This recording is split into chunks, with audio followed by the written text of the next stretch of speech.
नमस्कार दोस्तों। आज काफ़ी लोगों के मन में सवाल होता है कि जो हमारा माइंड है, हम अक्सर कुछ ऐसी चीज़ें करते हैं जिससे हमें क्रोध आता है, और क्रोध के समय में हमारा लिया हुआ फैसला क्यों गलत होता है। और क्रोध में हमारी जो बुद्धि होती है वो भ्रमित हो जाती है, कुछ सोचने समझने की शक्ति नहीं बचती है। तो उसमें हम परेशान हो जाते हैं। उसके लिए हम क्या करें, वो क्यों होता है, हमें क्रोध आता है क्यों आता है। मन में एक बहुत अंदर तक अजीब टाइप लगता है। जब क्रोध आता है तो खुद को वश में करने की इतनी शक्ति नहीं होती है। आज मैं आपको ये सब चीज़ें बताऊंगा कि क्रोध क्यों आता है और आप उसे कैसे बस में कर सकते हैं। बस में करने के साथ आप क्रोध में भी कैसे स्वयं को शांति दे सकते हैं, अपने आप को शांत कर सकते हैं, वो चीज़ें आज मैं आपको बताऊंगा। तो मित्रों, स्टार्ट करते हैं। आज मैं आपको बताता हूँ कि क्रोध क्यों आता है, क्रोध आने का क्या कारण होता है।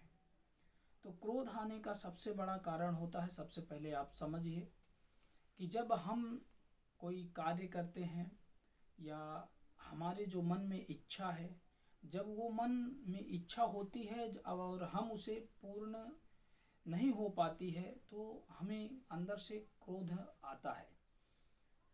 मान लीजिए जैसे कोई आप काम कर रहे हैं और वो काम आपके अकॉर्डिंग नहीं हो रहा है, तो उस काम को आपके अकॉर्डिंग ना होने के कारण आपको क्या होगा थोड़ी देर में कि मैंने तो ऐसा बोला था, आपने ऐसा क्यों किया। और धीरे धीरे अंदर क्रोध आना शुरू हो जाता है। यानी कि समझते हैं कि जो हमारी बाहरी इच्छाएं हैं, वो इच्छाएं मनुष्य की जब पूरी नहीं होती हैं, बार बार हम विषयों का चिंतन करते रहते हैं, उसके कारण जो है हमारे अंदर जो हमारी काम की आसक्ति है वो क्या होती है, उस इच्छा में प्रवृत्त होती है। इस एक श्लोक श्रीमद् भागवत गीता में भगवान श्री कृष्ण ने द्वितीय अध्याय श्लोक नंबर 62 में बताया, ध्यायतो विषयांस पुंसः संघस्तेषुपजायते संघस्तम जायते कामः कामात् क्रोधो अभिजायते। इसे समझते हैं कि ध्यायतो विषयांस पुंसः, मनुष्य जब विषयों का चिंतन बार बार करता है, बार बार उसी चीज को सोचता रहता है इस माइंड से, संघस्तेषु उपजायते, तब वो मनुष्य उसमें उसकी आसक्ति हो जाती है। जब उसमें आसक्ति हो जाती है यानी जो हमारी कामना है इच्छा की, वो जो पूर्ण नहीं हो पाती है, जो हमारे अकॉर्डिंग जो हमारी कामना थी वो पूर्ण जब नहीं हो पाती है तो हमें अंदर से क्रोध आता है। संघस्तम जायते कामः कामात् क्रोधो अभिजायते। जब उस काम यानी इच्छा हमारी पूरी नहीं हो पाती है तो हमें क्रोध आता है। क्रोध आ जाने से मनुष्य का जो विवेक होता है, उसकी जो सोचने समझने की शक्ति होती है, वो धीरे धीरे लोप होने लगती है। समझने का प्रयास कीजिए कि जो मनुष्य की ये बुद्धि है, ये दिमाग, ये अंदर से जो ये मन है, इस मन में हमारी सारी इच्छाएं होती हैं। और इच्छाएं छोटी छोटी ही इच्छाएं समझ लीजिए। अगर मान लीजिए आप बैठे हो चेयर में और किसी से आपने मांगा ये चीज़ मुझे दे दो, अगर उसने भी आपको चीज़ नहीं दी तो आपको गुस्सा आता है, अरे यार मैंने ऐसा बोला और इसने मुझे जो है ये चीज़ नहीं दिया। तो मतलब छोटी छोटी इच्छा भी पूर्ण ना होने से क्रोध आता है।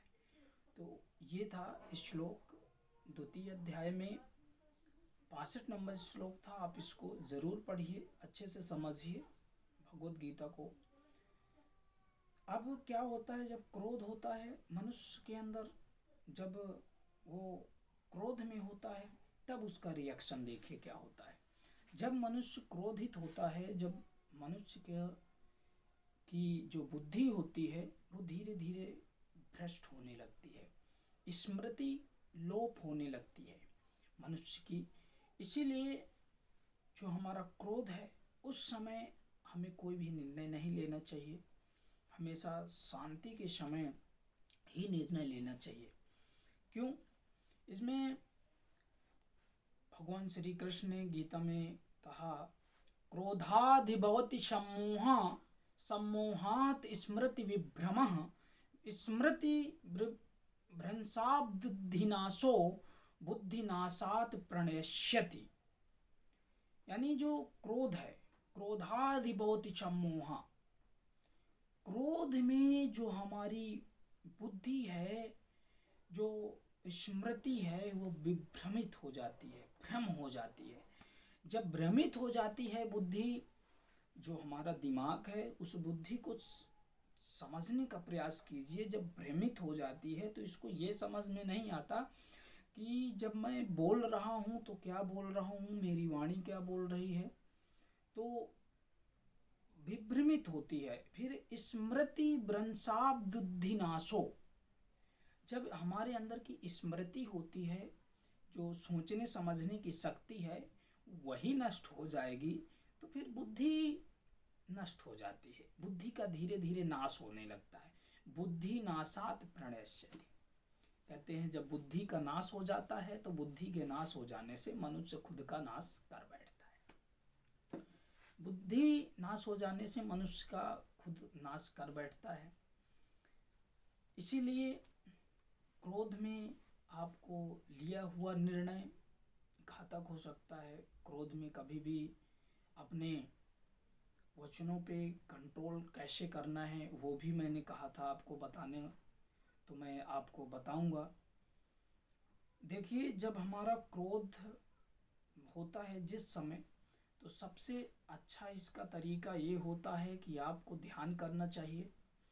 आप कम से कम आधा घंटा नहीं कर सकते, 15 मिनट भी नहीं बैठ सकते तो 10 मिनट, कम से कम मिनिमम 10 मिनट तक शाम को या सुबह आप ध्यान की मुद्रा में बैठिए। और ध्यान लगाना है आपको अपने श्वास के ऊपर, अपनी सांस को धीरे धीरे धीरे धीरे धीरे पहचानना है। ऊपर नीचे सांस अंदर जा रही है, बाहर आ रही है, फुल अपने सांसों पे कंसंट्रेशन करना है। धीरे धीरे जब आपको कंसंट्रेशन होने लगेगा, कुछ दिन बाद आपको 2 या 3 मंथ बाद आपको पता चलेगा कि आप चाहे कितना भी क्रोधित हो, आप स्वयं को शांत कर लोगे। कैसे? जैसे ही आप क्रोधित होगे तो आपका जो मन है वो डायरेक्शन देगा कि अपनी सांसों पे जो है ध्यान दो। तो जैसे ही आप सांसों पे ध्यान देंगे, तैसे ही जो आप कुछ भी बोल रहे हो, जो वाणी निकाल रहे हो, वो तुरंत तुम्हें समझ आएगा, अरे मैं तो ये बोल रहा हूँ, मुझे ऐसा बोलना ही नहीं चाहिए था।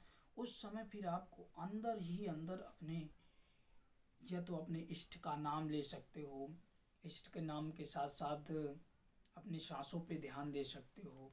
उस समय आपको बाइकआउट होना है, जिस स्थिति में आप हो वहाँ से आपको बाइकआउट होना है, आपको हटना है वहाँ से, ताकि आपका जो शांत है वो चित्त शांत हो सके। या तो आप शांति की स्तुति कर सकते हैं, शांति ओम, ओम धौ शांति ही, अंतरिक्षा घुंगा शांति ही, पृथ्वी शांति ही, आपः शांति ही, औषधेव शांति ही, वानस्पतयः शांति ही, विश्वदेवः शांति ही, ब्रह्म शांति ही, सर्वभूंगा शांति ही, शांतिरेधि शांति ही, श्यामा शांति देवी, ओम शांति शांति शांति। इस मंत्र का आप अंदर ही अंदर उच्चारण कर सकते हैं।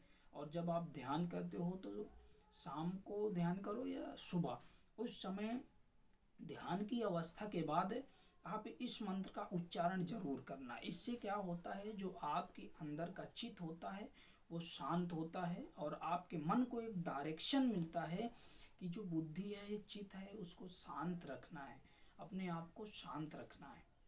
तो दोस्तों इतना ही आज के लिए। आई होप कि जो भी मैंने बताने का प्रयास किया शायद आपको थोड़ा सा, अगर आप उसको फॉलो करेंगे तो शायद ही आप पाएंगे कि आप ये चीज़ कर सकते हो। धन्यवाद।